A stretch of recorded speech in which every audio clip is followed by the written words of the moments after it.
On this episode of the Late Night Startup Show, we are speaking with Stephen Ochs, owner and founder of Fetch, a state-of-the-art dog park and ice house. But first, we'd like to thank our sponsors, RCR Video Marketing Group, an Atlanta-based, multifaceted video production company creating compelling content to fast-forward your business, and Digits in Motion. Digits in Motion is a full-stack digital agency. I've worked personally with them on an app and websites, and they're great at what they do. If you need to augment your current staff for a big project, or you want to create a product from the ground up, contact Digits in Motion today. I know the owner personally, and he's a great guy and willing to work with any and everybody. And they're a very, very talented group of people, and they can really help you grow your business. Now, let's get into this conversation that we had with Stephen.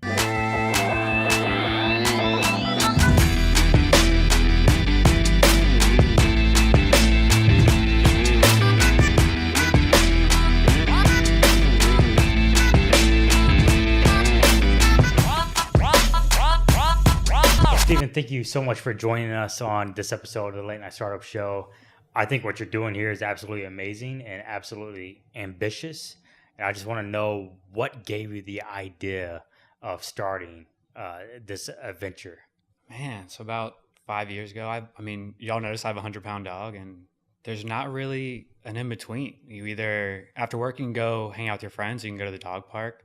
I mean, you can go to a patio at a bar, but you know, it's not really great for a 100-pound dog to lay on cement while you're having fun, hanging out with your friends. So started thinking, why couldn't you do both? So did some research, realized there was a few places out west. They weren't really doing on this big of a scale. They were basically just a trailer in a park that was serving beer. And I was like, you know, why couldn't we take this, add the restaurant and patio space into it and make it all in one? And from there, I started a long journey that hopefully here in the next week will all come to fruition. But what's your background though? Like what did you have an entrepreneurship background or? I mean, when I was little, I grew up like every other kid. I wanted to be a pro baseball player. I was blessed to get to go to Florida State and play baseball down there. And, you know, I've always wanted to be different. I don't know. The 9-to-5 life never was for me. You know, I ended up dealing with injuries and sports didn't work out. And it's a tough transition from sports to being like, dang, I got to be a full-fledged adult now. I got lucky enough to do marketing for Miller Coors, and that got me kind of in the alcohol sphere, and then did communications for a chain of liquor stores. So I've always been on the creative side of things, which has at least helped to blow a little bit. But deep down, I've always wanted to just, the 9-to-5 life never was for me. I just never really sank in. Gotcha. But speaking into that 9-to-5, did you take anything from that? Did you learn anything from that? And it told you that you wanted to do your own thing? I mean, to be honest, the jobs I had never really were 9-to-5. I mean, you're doing communications for a liquor store. You might have PR issues that come up at 10 o'clock at night. Or when I was doing Miller Coors, we'd have events. So I tried my best to stay out of that 9-to-5 life. I think it's just having parents that, you know, did the 9-to-5 life and you just see the same thing. They do the same thing every day. Yeah. It's just, I never understood how someone could do that. Yeah. And maybe it's just me. So I've talked to entrepreneurs that their parents always worked a 9-to-5, and those parents never really like gave them the entrepreneur spirit, but they found it somehow. Or I've talked to people that their parents were entrepreneurs and they took that from them. Do you think that it is a given gift from your parents, or is it something? For me, it definitely was not. I can tell you my mom did not support this from day one. She's an HR manager. She plays it safe. You know, she was pretty upset that I left a safe 9-to-5, like a job with good benefits. She's like, why are you doing this for this huge risk? And I don't know. She's always on the safe side. I think my dad kind of got it, but you know, some people just like the risk. They like taking the road less traveled. Yeah. Well, I worked at UPS for like 8 years of my life, and when I was leaving that and jumping into video production full time, I had a lot of people very close to me say, it's a guaranteed paycheck and you have health insurance. And I was like, I don't care. I'm going to jump. I'm going to take the leap. What gives you that confidence to be able to take that leap? Or what was your experience in saying, you know what, against my parents telling me that I should know better, I'm going to do it anyway? I don't know where it comes from. It's just the driving factor that you have inside. I mean, honestly, it's just, you sit there and you're like, do I really want to do this for for the next 30 or 40 years, or do I want to stop making money for other people and start making money for myself? What about losing money for yourself? Is there a difference in that even? I mean, at least, and I can tell you with Fetch down to a T, it's everything that I've wanted. Like I've been blessed to have investors and business partner who have faith in my vision. Mm-hmm. Look, if I fail and I lose, at least I don't have any regrets because it was everything that I envisioned and everything that I wanted. Mm-hmm. So, I mean, you're never going to be successful if you're not willing to take a risk. Mm-hmm. So I guess that's really the driving factors. You want to sit there safe, comfortable, and live an average life. There's something wrong with that, or do you want to go for something greater? I mean, already it's like 2 minutes in, right? I feel like I have already dove into like deep kind of conversation about everything. What about that risk gives you the motivation to succeed? Do you feel like a subconscious responsibility to your investors, or even to prove your parents wrong, or like? No, I mean, buddy, I failed a lot. I feel like if you learn from failure. So I mean, I feel like I'm at the stage in my life now where I failed enough that I've learned from those mistakes. I mean, when I was at the liquor stores, I had the idea of putting on a concert series in Athens, and it failed miserably. I mean, it didn't fail. We broke even. Yeah. But I have that hanging in my room, and every day I look at that. I mean, you can't forget failures. You've got to keep them, always remember so you can learn from it. And I think that was one of the blessings that I took away from baseball is if you can't adjust, you're never going to be successful. But do you think people like harp on failures too much? They think about it for too long? I don't know if they harp on it, and I don't know when it happened, but failure just has this connotation that it's bad, no matter what. Yeah. And I think that's the wrong approach. I think it's failure is bad if you don't learn from it. Mm-hmm. But if you're learning from it, failure is a part of life. Yeah. What's been your biggest challenge so far with starting Fetch? Man. I'm sure there's a ton of challenges, but the no's. The no's? I went to 86 banks. I heard no from 86 banks. You find out banks would rather invest in a McDonald's than they would a unique concept. Every bank I went to, they loved it. They were like, this is going to kill it. This is awesome. Let me get to underwriting. You get to underwriting, they come back, and they're like, where are you getting these numbers from? How do you know this is going to work? I need to see a track record. I need to see something similar to this that's a success. Now it's frustrating to hear no that much. I mean, was there anything for you to say, well, look, this venture in this other city is successful, or were you on your own kind of completely, even in the numbers? I mean, you can bring that up, and you can bring up the fact that, these markets that are bringing in these numbers aren't top 5. Atlanta's a top 5 market for dogs. Didn't really make a difference. I mean, you get past the bankers and you get to the underwriting part, and they are strict, bare and bones. Yeah. What is this? Yeah. They don't give a shit about your idea. They don't. Really. I mean, I don't think they care about the idea. Their job is strictly to look at the numbers, and that's for a unique concept. That's where it gets tough. Yeah. Because I feel like in today's market, there's a ton of opportunity in creating a product that you don't need an investor or a bank, or you don't need to go pitch anybody, versus you had to do that. So how did you feel comfortable? How did you battle all of those no's in that process? I had some people in my life who I trust, who you give them a call and they they'll be honest with you. I think you have something, stick with it. And sometimes you need those friends. You need those friends who are going to be like, don't listen to them, keep it going. Mm-hmm. You got this. And Garrett, who's my business partner, and he's my main investor, he was probably the third guy I pitched this to. When you have a unique concept, you got to be very careful about who you speak to about it, because you don't want to get out. Yeah. And having the first few guys that I talked to, I've known for 10, 15 years, I really trust. And they all bought in. They were like, you need to keep doing this. And, Garrett would call in while he was on the road for football and saying, hey, just want to check in. How's everything going? And, I'd vent. I'd be like, man, it sucks going to these banks, just hearing no every day. And he's like, you got it. Just keep going. I would assume that hearing no is discouraging, but on top of that, you have to be protective of your idea. And it's, to me, in our experience running a video production company, it's tough asking someone, hey, sign this NDA or sign this contract. It just seems to have a negative I wasn't connotation tough. to it. I made my parents sign a non-disclosure. I was so weird about this. Yeah. But does it come with this negative connotation to it, or like signing NDAs and signing contracts, or? I don't think the NDAs did, and I didn't have like one of those 50-page NDAs. I mean, someone probably could have talked about it, and I wouldn't have been able to do anything. But for me, it was just the comfort of having that sheet of paper.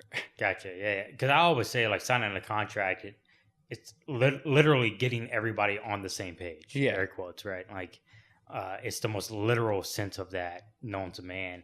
But for some reason, contracts and NDAs have this bad vibe, negative vibe of like, oh, okay, you're going to go to that extent. Like, but really, it's just saying we know what we mean. We know where this is supposed to go. We know the rules or the regulations.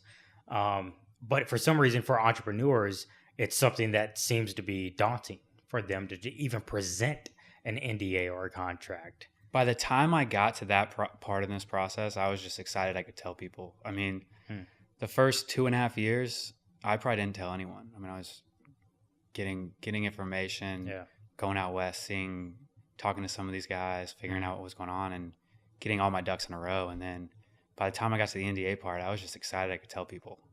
What about marketing so far? That's my baby. I mean, that's what I did it for Miller Coors. I did it for the liquor stores. That's my sweet spot. Yeah. I mean, you'll go out there. Y'all saw the parking signs that you'll be taken to the pound. Yeah. If you're not parking here for fetch, I'm excited about that stuff. I'm excited for people to walk in and see. I mean, every little detail even down to the murals that we'll have in the park. I've worked hand with an artist that this is what I want. This is what I need. I'm weird about that stuff. Yeah. But someone who doesn't know that much about marketing, like they just have their idea. I mean, marketing, it seems comes kind of natural to you. What would be your one tip or advice to a local entrepreneur? Don't skimp on it, man. I feel like with social media growing each day, I worry that some entrepreneurs don't focus enough on social media, don't focus enough on marketing. Branding's huge. I mean, branding's what separates a idea that's worth $0 and $1 million. Yeah. I mean, you've been in so many magazines so far. Like it's so many Instagram posts. Like Fetch, as of now, is before it's even open, has kind of exploded. What is that? Just you? I mean, is it anyone else being involved, or what's the? So Garrett, who is my main investor and partner, he's been helping on phone calls where I'd call and just call me down. He's been all in. He retired from the NFL probably about 1.5 years ago. Okay. And has been learning the ropes and getting his feet wet in the world of business. But is this his first business? This is his first anything outside of football. So it's been a learning curve for him, but he's excited. He loves it. And I need, if we're gonna grow and do this right, I need someone there who is not only invested money wise, but like is in it. Like he's gonna work the day to day with me. He's gonna help hire. He's gonna help everything function. Yeah. So let's go back a little bit. You were in your 9-to-5. Did you feel comfortable there, or had you always known that you wanted to do your own thing? Or, I mean, deep down, I always wanted to do something different. But the opportunity hadn't come up yet, and man, I was still reeling from that concert. I mean, it's tough to put your time, and you think you have something, and then it fails. Well, let's go back to the concert. Like, I mean, I would assume like there's a lot of entrepreneurs in our audience that thinks like I'm comfortable and they go home and relax on the weekends and relax. It's kind of hard to find that motivation to start their own thing, even though it's a thought every now and then, or maybe it's a burning desire every second. How do you actually make that become something? How did you look past my 9-to-5 is I'm comfortable in this? Like, how did you fight that? Man, it's a driving factor within. I mean, depression's huge these days. And, I think people get in a rut. They sit in the 9-to-5 and they just sit there because they're comfortable. Yeah. Like, I think if you're not happy, you need to do something about it. Whether that's starting your own business. I mean, I think I was just sitting there and I was like, this isn't what I want. It was an awesome job. It was safe. It was a company that was booming, but at the end of the day, is this what I want to do for the next 15, 20 years? No. Did you go home every day asking yourself that? Or was it like once a week or? No. Really, it's just, I don't know, every once in a while you just start thinking about it. And you're like, this isn't what I see myself doing in 15, 20 years. What can I do? What can I do to change this? And I didn't think getting another job in the communications field was it. Cause Miller Coors was an awesome company to work for. Yeah. I mean, if that wasn't fulfilling it, then I needed to find something else. It's not the brand. Yeah. It's more about being fulfilled within yourself. More, and you work for these bigger companies and you see them reeling in the benefits from your work. And it's like, why am I making money for other people? Why don't I just find a way to use my skills to make money for myself? I feel like a lot of people in their 9 to 5, during that 9 to 5, literally 9 to 5, they think all day, I'm going to go home and I'm going to start this, or I'm going to market this, or I'm going to do this or that. But then once they get home, it's like, oh, finally, I'm going to crack a beer and relax a little bit. Yeah. Did you ever feel that? Or like, how do you feel driven? Man, I'm used to it. Like, I don't know. I know you're used to it from a marketing standpoint. No. But like, so when I was in college, morning workouts, 5 to 8, class, 9 to 3, practice, 3 to 8. Is it habitual? Yeah, I feel uncomfortable if I'm sitting there doing nothing. Yeah. I mean, I can watch.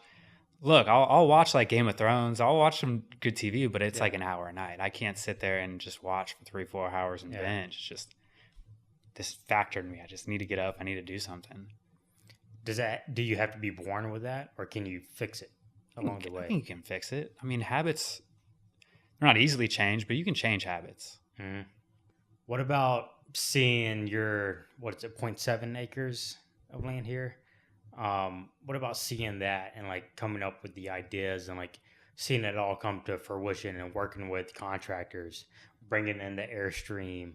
Man, I've learned so much. I'm new to all of this. So I've learned so much about construction.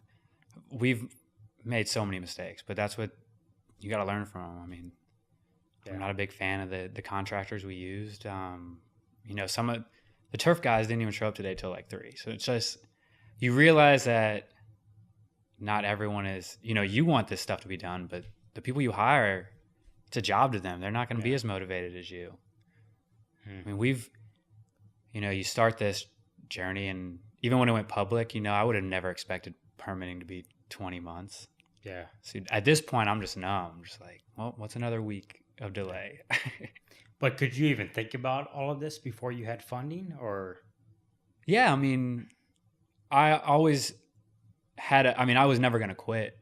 I mean, I once I started this and really put in the work, I was like, I'm invested. This is happening one way or the other, whether it takes 2 years or it takes 10 years. Yeah. And there were times when I was looking for land that it was frustrating. I mean, this is one of the hottest markets in the country. Yeah. You see a lot you like, and 2 days later it's gone. You got to go find another one. Yeah. Did that ever get discouraging, or were you like, okay, maybe a 9 to 5 is safer?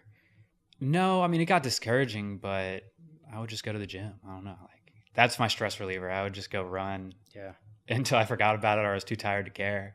Sleep, wake up, and I'd be over it. I think that's interesting, though, because I feel like a lot of entrepreneurs get so tied up in like building their business and trying to find the land or trying to find the right contractor, and it gets so overwhelming to a point to where they just kind of shut down.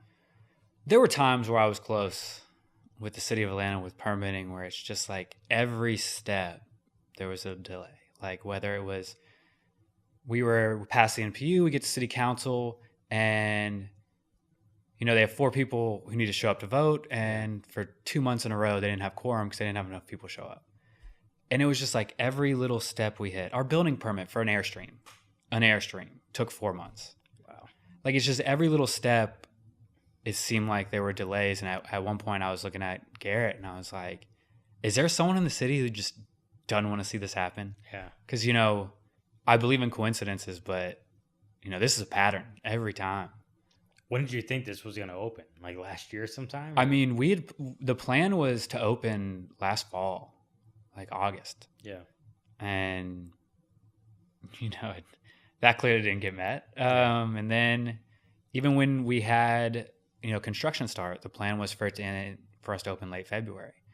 it didn't help that it rained every week, but there were times out there where they weren't doing anything. Yeah. I mean, what they say about construction is true. You'll walk out in the lot and you'll see 10 guys out there and one guy doing something. How do you keep a cool head, though? I mean, do you get pissed off when you see that, or? Yeah, I just go to the gym and run. Like, to me, that's my stress reliever. If I'm having a rough day, I'll go to Revolution Donut, grab like 2 donuts, and then just go to the gym. Yeah. Stress eat and then stress run. Yeah, I feel like that's tough to manage those coping mechanisms. I feel like even when I've gone through stuff, coping to me becomes so difficult. No matter how I try to cope, Yeah, I just get into that moment of like I'm so pissed. This and that is happening. We lost this location, or whatever. There's so many different factors that go into like video production that when one thing goes wrong, it's almost hard to cope. Or like even when I'm because my wife and I, we go to the gym all the time, and when we're in the gym, even in the gym, it's like as much as I'm lifting, it's because I'm so angry. So when I leave the gym, it's like that still follows me a little bit. I mean, it was tough. There were definitely a few times in City Hall where I broke down. And I was just like, this city is not going to let this happen. Yeah, and let it out, and then you're good. I mean, I think I go back to baseball, and I was a pitcher. If you have a tough outing, you have a tough pitch, you give up a home run, you can't sit there and mope about it. That one run's going to turn into 8. Yeah. Or one bad outing, you can't let that turn into 3 or 4. Yeah. So I mean, I've been really good about. I think that really helped me compartmentalize things and realize that there's a bigger picture, and you've got to get through the tough patch. So speaking of bigger picture, everyone has their why of why they do something. And a lot of people start a business because they think it's going to be a quick buck, which obviously, as much as you've been through with the city council and everything, that's not the case. So like you really believe in this idea. How important is it to know your why throughout the entire process of building anything? I mean, it's definitely important to know why you're doing something. You're going to get lost. Mm-hmm. If you don't have something to always look on and know why you're doing something. But I've talked to some people that say you need to write it down, and anytime you question it, you need to read it. And is it that big of a deal, or is it? I mean, I didn't do that. Yeah. Maybe I just wanted to play with my dog at all. Maybe I just wanted to have my dog at work all day. I don't know. Yeah. I mean, I have him. That helps. Every time I look at him, I'm like, doing this for you, buddy. Like, he's 11. I want him to enjoy this. Yeah. I think that's awesome. I mean, I think it's like looking at your dog like, you're the why. I mean, well, that's a quick reminder. He's there at all times. I'm always seeing him. So if I forget why I'm doing this, I can just look down at him and be like, there's other people who have, they want to be able to hang out with their friends and have their dog there. Yeah. How's it feel? Like you got your airstream delivered and you're able to open up. You see what it's going to be. It's going to be like the bar of the property, and you can open up the windows and look out. What's that feeling like? Man, I'm numb right now. Like it's just, it won't hit me until we open. Because at this point, I feel like for the last 2 months, I'm like, we're 2 weeks away. We're 2 weeks away. And now I'm just like, are we really 2 weeks away? What's going to happen next that's going to delay this? So I think once we're maybe a day or two before we open, it'll really hit me that we're finally here. Yeah. What's the 5-year plan? 5-year plan is I want to have 3 or 4 of these up and running. I mean, Georgia or just wherever? I mean, when I started this, there was nothing like it on the East Coast, so I like to hit up some major markets. We'll see. Yeah. Up and running, like you managing all of them, or other franchisees, or? Probably wouldn't franchise it out. Mm-hmm. I mean, if we're killing it, that's an awesome thing to have, and maybe we will. But for now, it'd be, finding the right GM, finding someone who understands the brand and have them go run it. But are you thinking about that right now? Or are you just looking forward the grand opening 2 weeks? Well, you always got to be plotting. If you're not thinking of the future, what are you doing? Yeah. So, when I started this, there was probably 6 target markets I had, mm-hmm. and we'll see which one of those markets I'm able to get here in the next 5 years. Well, you said you always got to be plotting, and I think that's difficult for a lot of people to do because they'll start something and there's a lot of traction behind it. They get a lot of publicity in Atlanta or in their local market, and they start to feel comfortable. They see enough sales to feel comfortable in things. How do you battle getting complacent and getting comfortable? I think that's really where it's going to help having Garrett as a part of this, because I think he's I've been lucky to find someone who's as driven as I am, and we push each other. Yeah. What's the funding been like? Because to be honest, with me being in the video production world and the company that I've started, we haven't had to take in any funding. I mean, we've grown debt free. We don't owe anybody money. So in my own kind of self-interest, what's like the brick and mortar funding process been like with you personally? I know you have Garrett. Yeah. So I mean, Garrett is funding the majority of the project, and he was, he went through the struggles of the banks. He heard, I'd call him and vent about how frustrating it is to hear no, and I think he's always been a fan of debt free, so he's not a big fan of banks. So the end game is he decided let's not use the bank. If we end up doing a second location here, maybe we'll do it. But for now, he had enough faith in my vision and enough faith in the concept to buy all in. Yeah. Is that important to be debt free, or is it all about who you know? Or I don't think it's important. I mean, we and him went back and forth about using the banks or not using the banks, but I looked at the SBA, so that's what I was going with, small business loans, and you go to those SBA, you talk to the mentor, and they're like, all you need is 20% down, and the government backs the loan, and you're good to go. If something worst case scenario, the government steps in. Yeah, that's what they tell you, and then you go to the banks and you find out that's not how any of this works. That's how the government thinks it works, but really the banks just use it as their way of basically getting the same thing they would out of a regular loan, but having the government back it up. Did you ever feel tempted just to hop on that opportunity though, and like see what the banks and the government tell you it is? Well, I mean, those 86 banks were all SBA banks, so those were SBA approved lenders, and I was meeting with the SBA president at each bank. Yeah. That was probably the most frustrating part of all of this. Is you go to these SBA mentors and they tell you something, and then you go to the banks and it's just like that's how it's supposed to be, but that's not how it is, because the banks have just found a way to basically make it the same thing. They'll get the higher closing costs. They'll take their same amount of risk, but the government's backing it. So it's not like you go in there and like, hey, I have 20% down. I have everything the SBA said I need. Where do I sign? Yeah. How have you managed the relationship with Garrett? Because I assume he's putting up the most of the money, and that can get tricky sometimes. We've talked to a lot of, just in the film world, like a lot of financiers who are funding films, and they want all creative say at the end of the day, but really it's your idea. Have you experienced any of that? No. So I made sure, and before any investors were on board, I made sure, look, this is my vision. This is my dream. You're either all in or you're not. Yeah. So, I mean, we've gone back and forth on the banks. We've gone back and forth on some smaller things, but he has full faith in my vision, and he's all in. And the good thing is, there's been times with the banks where we were going back and forth heated, but we've both been yelled at before. We're good, and I don't know, we're used to it. It's a friendship more than a partnership. I've known him 10 years now. Yeah. So I mean, for me to tell you anyone that I told about Fetch before it went public, I've known you at least 10 years, because I have a lot of faith in you. Like I said, my parents signed an NDA. I mean, I told my friends before my parents. Wow. That's good. I mean, it's rare to see like someone be kind of grounded in their idea and like make sure that happens. Because I feel like there's a lot of entrepreneurs that they have a great idea, and then someone else beside them says that it's a great idea, and then they're big headed. They think that they're bigger than what they are. Versus you've been through the ropes. I mean, you've had Atlanta come back, and you've had the struggles with funding and banks and all that. So I think it's interesting hearing your story, just because there's a lot of value to take from it versus someone who just has an idea and their parents told them, yeah, that's a great idea, go for it, and all that. But I guess I say all that to say, how important is it to have someone back you and their opinion back you versus having the actual education or knowledge to do so? Did you know a lot about this industry beforehand? Or? So the liquor side of things, I mean, I've been in that background.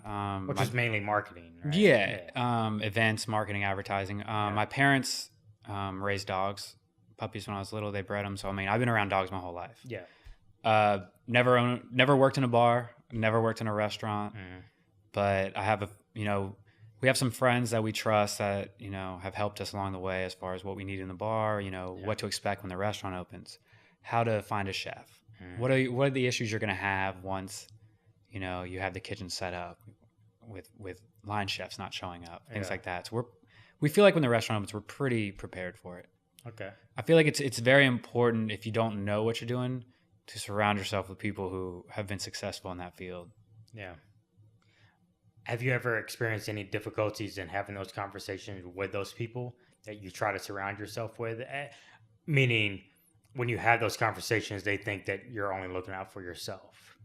No, I mean, I think I've known them long enough that they are genuinely interested and they genuinely love the concept and want to see it succeed. Known them from college or just... Some from college who opened bars in college and then opened bars here afterwards. And then some I just met friends of friends that, you know, I'd pick their brain. You know, now that everything's public, I feel like it's a lot easier to go up to someone who owns a restaurant or a chef and pick their brain. And I think been surprised at how open a lot of them have been. I think I expected more pushback on like getting in deep on like restaurant issues and things like that. So let's switch gears a little bit to like the more practical side of things of how you guys plan on making money. Because I know you're subscription based, which I think is a super unique idea that I personally have not seen in this industry before. You know, you're charging people X amount of dollars per month to enter this dog park, and they have this whole experience. What gave you that idea to do a subscription based type of fee? I mean, honestly, the big driving factor in that is, you know, I have a 11-year-old boxer. I go to dog parks all the time, and you see people bringing in dogs that are aggressive, that are mean, and they just don't care. I've literally been at Piedmont Park and seen a dog fight. The guy pick up his dog and run. His dog started the fight. The big thing about making it membership based, whether it's a day pass or you're on a monthly membership, is I want you signing a waiver stating your dog's friendly, social, up to date on shots. I want a picture of you and your dog. I want your vet records. I want to make sure that if you're in our park and you're watching the game, that you don't have to worry about your dog being attacked. I want it to be a safe space where the dogs can play and you don't have to worry about it. I love that. Like, because I feel like anytime my wife and I take our pup to a park, it's like you expect them to be safe and have fun and play with other dogs, but you really never know what you're gonna get. Yeah. I mean, we've gone to parks like Freedom Parkway, for example, and let our dog loose, and it's like, this dog's brand new, and the parents still haven't figured out how to like really manage that dog. Versus you guys are kind of vetting in advance, and we'll still have issues. I mean, some people, but you have the ability to say, okay, look, we'll have a 3-strike system to where if it's, you know, just like people, some dogs don't get along. Yeah. If that happens, okay, y'all both get a strike, come back. So it'll be a 3-strike policy, but if it's egregious, you're gone. And the fact of the matter is, some people think their dog's friendly. They've never taken it to a park before. It's never been socialized, so it doesn't pick up on social cues. And I think that's going to be the biggest issue. Yeah. We're going to have that dog who humps 6 dogs and keeps trying to hump, and you know, the dog will give warnings and say stop, and he's not going to pick it up, and there'll be a fight. And it's like, buddy, that's your dog's fault. Yeah. Should have picked up. It humped that dog 10 times. The dog warned him multiple times. You know, we'll have issues with that. Off the hills of that, what makes Fetch Park different than any other dog park? I mean, obviously, you know, you have the 3-strike policy. It's 3 strikes and you're out type of deal. You're allowing dogs in that are kind of vetted in a way, so it's going to be a safe environment where you can sit down and watch the game. But other than that, what makes Fetch different than any other dog park in Atlanta? So some of the big factors, you know, we'll have a bark ranger in the park, making sure everything's running smoothly. But my big thing is, you get home, especially in the winter, you get home from work at like 5 or 6 and it's already dark. So we'll have lighting throughout the park, so there's no need to rush home and try and get to the dog park before it gets, you know, before you can't see anything. We'll have Wi-Fi out there. I know this area is huge as far as working from home. Yeah. So it's an opportunity where you can actually work from the park. You have Wi-Fi while your dog can play. Yeah. So describe the environment. If I'm someone who's never even heard of Fetch or heard of your idea, what's it going to be? What's your elevator pitch? What's the 1 minute to tell me about what Fetch is all about? Man, I mean, where else can you play with your friends and your 4-legged friends? You know, 2 and 4-legged. I mean, I want my best friend to be there while I'm hanging out. You know, I think it's time that there should be places where, you know, especially now, man, you go to a Super Bowl party, right? Super Bowl's like 6 hours now. There's commercials every 2 minutes. Yeah. So instead of having to worry about, my dog sitting at home, now I can watch the Super Bowl here. I can hang out with my friends and let my dog play. I mean, why not? Everyone's bringing their dog everywhere. Why can't there be a place where you can drink and hang out with your dog? That's awesome. And your dog hang out with his doggy friends or her doggy friends, right? Yeah. That's awesome, man. Well, I think you're a true inspiration to entrepreneurs like in our audience. The whole reason we started this show was to try to motivate those people that are hesitant in starting their own business or their own entrepreneurship journey. And to be honest, it's kind of easy to start your own Etsy or your own creative business and sell stuff. But I mean, you have dealt with the city, you've dealt with getting permits and like your construction companies. So I really appreciate your experience thus far. And we talked a little bit before we even got here today about, I would love to do like a 3 weeks in, come back and talk to you again and see like what's happened. Did you get, just several questions about like the new business and how it's gone so far. But I think that it could be a huge inspiration to anyone just to know that if they feel discouraged or if they don't know what they want to start, or even if they do know what they want to start, to just do. I think the biggest thing is you've got to know you're going to face hurdles. Yeah. You're going to face adversity. Yeah. But why let something stop you? And to me, the only way to learn about how to jump those hurdles or to how to run the race is to start doing. I mean, I've been thinking a lot about Nike's statement, just do it. And to me, that's like the best marketing campaign and the best statement to ever be said in any marketing, because it's true. The more you do, the more you're going to learn, the more you're going to experience hurdles, the more you're going to build up the endurance for that entrepreneur race. It's just, to me, it's the best marketing, slogan. No, get out of your comfort zone. Like, exactly. I think that's the big thing is everyone is just comfortable. Why be comfortable? Yeah. Constantly be uncomfortable. Yeah. Then you're going to learn more, right? Well, I got to tell you, my wife and I, we're looking forward to coming and visiting Fetch, and I can't wait for it to open. I know things take a little longer than you always anticipate, but just a little bit, right? But we're really looking forward to it, and I appreciate you sitting down and giving us the time to kind of invade your office space here. Not a problem. And talk about Fetch. But any last words or anything you want to say? Tell us where to find you: Instagram, email, website. Yeah, you can find us on Instagram at Fetch Park or on Twitter, Fetch Park ATL. And hopefully we'll be open here in the next week or so. Come check us out. Perfect. Awesome, man. Well, hey, thank you so much. Thank you for having me. I enjoyed it. It's been my pleasure.